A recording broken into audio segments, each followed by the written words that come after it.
andi ɗo menen probléme amen on ko ça veut dire que Allah jippinaɗo hina ka defte makko woni wano ka kamilore makko ɗum windaki ka hadisaji maɓɓe ɓe windi ɗum ndelle hadisaji ina annabajo jippini ɗe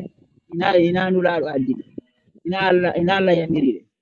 wallahi ɗum ɗon gono woni ko le hadisaji ɗo ko toon ɓe windi ɗum donc ko ɗo woni minen affaire amen o minen ɓe mara probléme ɗum ɗum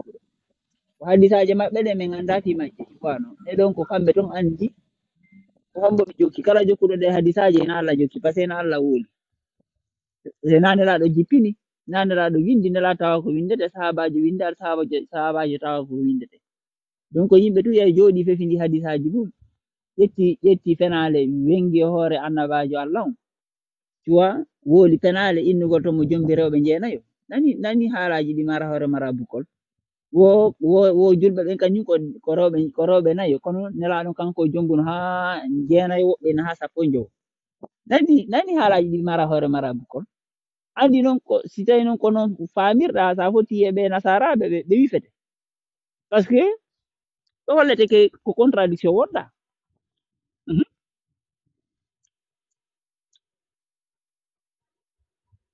ko diina wi fefi nangiɓe joɗɗini hoore men joni noon sen sortake ɗum ɗum sortagol ɗum ɗon noon c'est facile kala ko woni hadisa waɗu poubel ƴetta alqouran tan taskitoɗa honno Allah wayi en fait ko Allah duwaɗen taskitade andugol mo quoi en fait c'est ça le point ko ɗum woni objectif on ko etoɗen taskitoɗen anden honno Allah wayi honno fi makko fi no ñentiniren mo en fait c'est aussi simple que ça yana ko woni compliqué taskitoɗen Allah honno wayi ayi taskitoɗen mo ƴette alqouran mo faw marɗo feere o ƴetta alqouran taskito ƴetta inde makko ɗe taskito comment il est honno comportorta honno ni irta ko ni irta kon honno tagirta ko honno créirta an kadi essaya ñentigol honno politique makko par ce que Allah waɗa politique ka joni ndaare ɗum politique makko honno kan ñentino waɗon politique mo wiya kon ɓura noon ko jippina ko fi yimɓe miditotoɓe voilà exactement voilà mais fewn ɗo jama on tigi tigi no habbi tigi tigi on de A à Z